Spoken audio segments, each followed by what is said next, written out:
ایک حدیث سناؤں آپ کو بڑی زبردست۔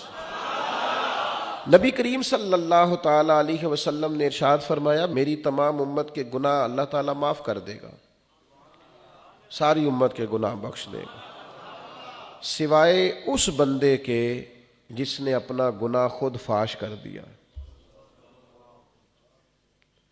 جس نے اپنا پردہ خود کھول دیا۔ اللہ سب کے گناہ معاف کر دے گا۔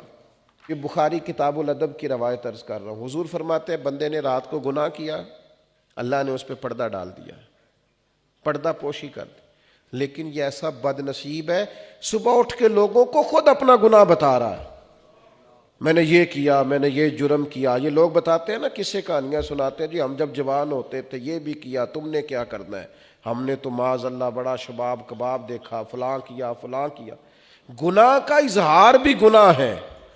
ہمارے علماء نے لکھا ہے، نماز قضا ہو جائے تو کسی کو بتاؤ نا میری قضا ہو گئی ہے، وہ بھی دلیر ہو جائے گا، وہ کہے گا اس نے نہیں پڑھی، قضا پڑھ لیا تو میں بھی پڑھ لیتا ہوں۔